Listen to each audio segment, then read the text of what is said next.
Hola, buenos días. En este video vamos a platicar acerca de un tema muy importante y muy interesante, las fuentes de estrés en los docentes. Esto fue impartido por la Secretaría de Salud a través del Gobierno Federal mediante el Programa Nacional de Convivencia Escolar, PENSE, autocuidado en el personal docente. Las condiciones que tiene el docente son muy diferentes a las condiciones de diversas profesiones.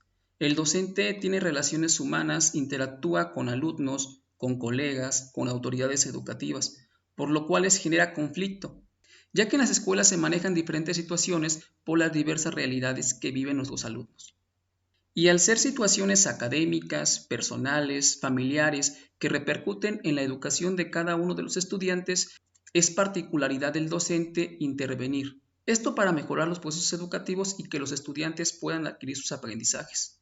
Sin embargo, este tipo de acontecimientos genera estrés en los docentes, ya que muchos nos empapamos de las realidades que se viven en las comunidades y que también son parte del trabajo como profesionistas. Algo que ha generado estrés en los docentes durante mucho tiempo han sido los cambios de reformas educativas, cambios constantes.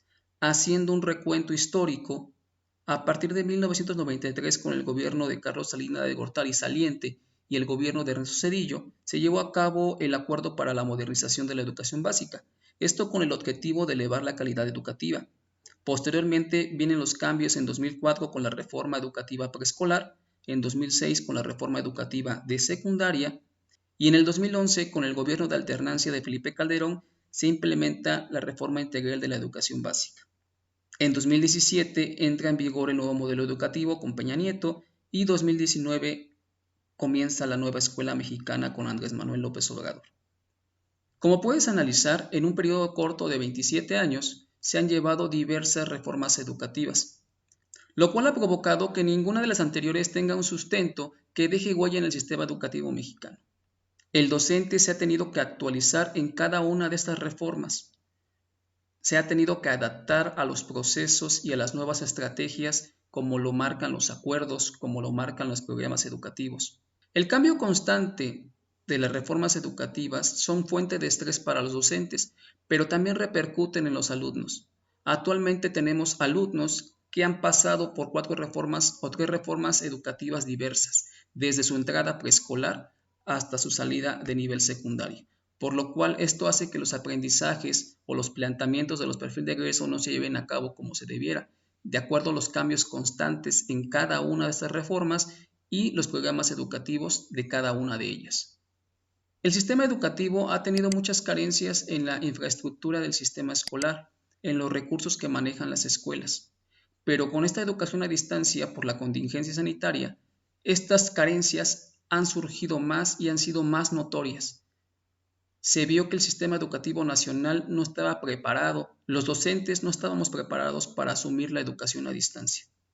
Y si a esto le sumamos los constantes cambios que ocurren en el ambiente laboral, en el ambiente de trabajo, esto genera mayor estrés en los docentes. Hay escuelas donde se realizan constantes cambios de personal directivo, de personal docente, que de alguna manera llega a alterar, llega a modificar el sistema de trabajo entre los compañeros y los objetivos que se están planteando. Y muchos de estos cambios son efectuados por la Secretaría de Educación Pública por las diferentes dinámicas de contratación que tienen o por los diversos movimientos de personal. En la actualidad, hay muchos docentes que no estábamos preparados para recibir la educación a distancia de la manera en la que se llevó a cabo. Tuvimos que actualizarnos, adaptarnos a las circunstancias para realizar la labor docente de la mejor forma. Sin embargo, existen estrategias del gobierno federal y existen estrategias de los gobiernos estatales. En muchas de ellas no existe capacitación previa, o en algunos casos la capacitación llega tiempo después de que se implementa la estrategia. Ejemplos muy sencillos.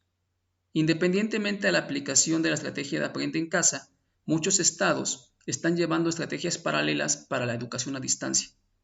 Sin embargo, la capacitación para llevar a cabo la estrategia llega 15 días después, o en algunos casos, este tipo de capacitaciones se remontan a leer guías, leer manuales para poder llevar y establecer esa estrategia con los alumnos. Y como tal, no hay capacitaciones verdaderas, capacitaciones reales para que los docentes puedan enfrentar los retos de esta educación a distancia. Parte importante de la educación siempre ha sido el cuidado de los estudiantes, ver por su bienestar. Y el docente lo ha hecho y lo ha realizado en el aula.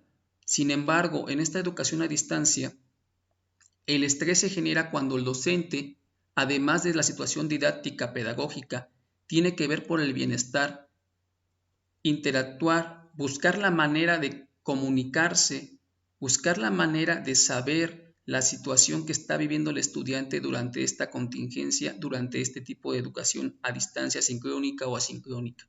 En muchos casos los profesores no han podido encontrar, no han podido contactarse con alumnos que llegaron a registrarse, que se dieron de alta en el sistema a inicio del ciclo escolar y sin embargo durante este periodo no se han podido incorporar o no han podido presentar evidencias de su desempeño académico.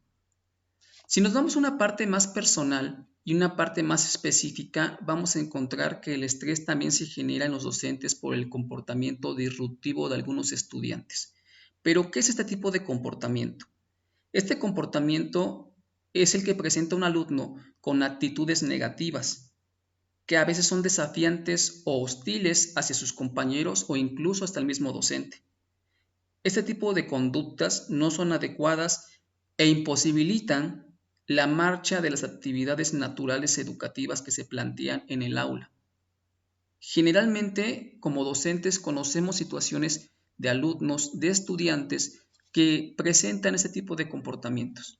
Sin embargo, en el aula tenemos que plantear estrategias para atenderlos y para que a la vez generemos aprendizajes en ellos.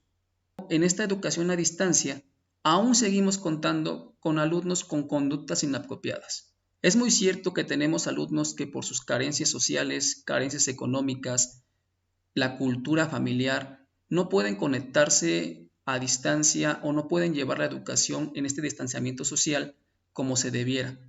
Pero también contamos con alumnos con todas las condiciones sociales, económicas, familiares, que no están llevando a cabo las indicaciones o las actividades pertinentes para esta educación a distancia, cuando ellos sí tienen los medios para llevarlo a cabo.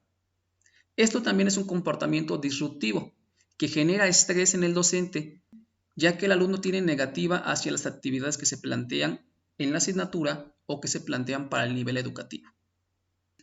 Y esto tiene que ver con el siguiente punto, la relación con padres de familia. El gran porcentaje de padres de familia se preocupan por la educación de sus hijos, dan seguimiento a las actividades y apoyan al docente en esta educación a distancia. Pero también hay un sector de padres de familia que no tienen esa autoridad en el hogar para dar el seguimiento adecuado o que le restan importancia al proceso educativo de sus hijos. Esto también es una fuente de estrés, porque en el hogar el mejor aliado para dar el seguimiento a la educación que van a recibir sus hijos son los padres de familia. Sin embargo, también el docente tiene que pensar en estrategias, tiene que invertir tiempo en solucionar cuestiones familiares o cuestiones personales de cada uno de los sectores con cada uno de los alumnos. Y si a esto le sumamos que muchas veces falla la comunicación entre colegas o falla la comunicación con las autoridades educativas que tenemos de manera inmediata, también es un punto de conflicto. Hay información que llega a los docentes tiempo después de que se emite, y esto suele generar incertidumbre. Muchas veces los docentes se enteran primero por las redes sociales, se enteran por las fuentes informativas de Internet y posteriormente, tiempo después, se llegan a enterar por la parte oficial. La información tarda en llegar en cada una de las escuelas. Hoy, 25 de octubre, aún no se publican los lineamientos para evaluar este primer periodo de evaluación 2020-2021. Y esto está generando bastante estrés en los compañeros docentes.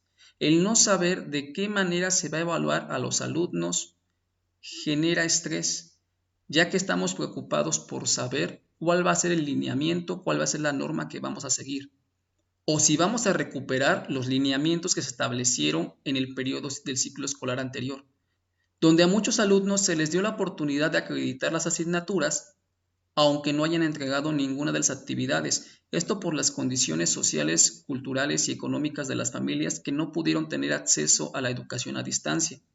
Sin embargo, también se privilegió a aquellos alumnos que sí tenían las condiciones y sin embargo decidieron por decisión propia no realizar ninguna actividad, no generar ninguna evidencia, y aún así se les apoyó. Y esto se realizó por las condiciones extraordinarias de la contingencia. En los últimos años, cuando se han tomado decisiones para el sector educativo, se realizan mesas para participar, mesas de trabajo para construir esas ideas. Sin embargo, esto no es suficiente para legislar las leyes, para legislar los lineamientos que establecen el cómo se va a trabajar en las instituciones y el cómo van a trabajar los docentes. Hace falta incluir a más docentes en esas mesas de trabajo. Hace falta que los docentes participemos más en la construcción y la toma de decisiones de cada una de las políticas educativas donde estamos trabajando, que estamos laborando, que estamos llevando a cabo en las aulas. El artículo 3, la Ley General de Educación, la Ley General de la Carrera de las Maestras y los Maestros, ponen al docente como un agente transformador de la educación. También lo deberían de contemplar en la toma de decisiones finales para llevar a cabo estrategias, para llevar a cabo programas educativos. Cuando el docente no se siente partícipe, no se siente perteneciente a una decisión, a una estrategia, difícilmente la va a realizar de la mejor manera. Y al contrario, esto puede generar mucho estrés en los docentes. Como puedes notar, cada una de esas dimensiones son parte de la labor docente. Y en cada una de ellas dedicamos esfuerzo, dedicamos tiempo y dedicamos calidad. Porque la educación es algo primordial que realizamos los profesores de todo México. Enseñar no es sencillo y desde mi perspectiva me parece que esto quedó demostrado en la educación a distancia. La educación a distancia con las diversas estrategias que se han llevado a nivel federal y a nivel estatal han dejado ver la importancia de los docentes en el aula. Algo que se había perdido durante mucho tiempo, ahora vuelve a ser un eje principal y un eje rector para llevar a cabo la educación con los alumnos. Me gustaría que me dejaras en los comentarios tú qué piensas acerca de este tema y si conoces alguna otra causa que genere estrés en los docentes. Sabemos que el estrés es parte de la labor educativa, es parte del día a día de los docentes, somos seres humanos, socializamos, interactuamos con seres humanos, sin embargo, lo hacemos con gusto. Porque ser profesor no es sencillo, y ser maestro no es una profesión, es un modo de vida. Recuerda que si esta información te es útil, compártela con tus compañeros para que cada día seamos más. Por mi parte es todo, que tengas un excelente día.